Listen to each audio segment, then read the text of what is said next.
మీ బిడ్డల కోసం ప్రతిరోజు కుటుంబంలో మీరు ప్రార్థన చేసే తలంతును దేవుడికి అనుగ్రహించాడు. ఎంతసేపు ప్రార్థన చేయగలుగుతున్నారు? అసలు ప్రార్థన చేయగలుగుతున్నారా? దేవుడు నీకు ఆరోగ్యం అనే తలాంతు, ఆయుష్ అనే తలాంతు, కుటుంబం అనే తలాంతు ఇన్ని అనుగ్రహించాడే. ప్రతిరోజు దేవుని కొరకు నీవు ఏం ఖర్చు చేయగలుగుతున్నావు? డబ్బు గురించి కాదు నేను చెప్పేది. నీకు ఇచ్చిన ఆరోగ్య విషయంలో నీవు దేవునికి ఎంత ఖర్చు అవ్వగలుగుతున్నావు? ఎంతసేపు ఆయన స్తుతించగలుగుతున్నావు? ఎంతసేపు ఆయన సందులో బలిపీఠం కట్టగలుగుతున్నావు? ఎంతసేపు ఆయన సందులో ఆరాధన చేయగలుగుతున్నావు? మందిరంలోకి వచ్చినప్పుడు మాత్రం కాదండి, మీ ఇంట్లో ఉన్నప్పుడు ఎంతసేపు ఆరాధించగలుగుతున్నారు? పని చేస్తున్నప్పుడు దేవునిని బట్టి ఎంత సంతోషించగలుగుతున్నారు? పని చేస్తూ కూడా మన మనసులో ఆరాధన చేసుకోవచ్చండి.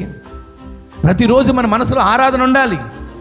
ప్రతిరోజు మనసులో దేవుని స్తుతించే అనుభవం ఉండాలి. అలా మీరు స్తుతించి చూడండి, ఈ సంవత్సరంలో ఈ వాగ్దానం మన జీవితంలో నెరవేర్చబడబోతుంది. మీరు ఆరాధించి చూడండి, ఈ వాగ్దానం మీ జీవితాలు, మనందరి జీవితాలు దేవుడు నెరవేర్చునుగాక, నెరవేర్చునుగాక, నెరవేర్చునుగాక. మన జీవితంలో ప్రతిరోజు కూడా ఇచ్చిన తలాంతును గోతులు పాతి పెట్టే వారికి మనం ఉండకూడదు.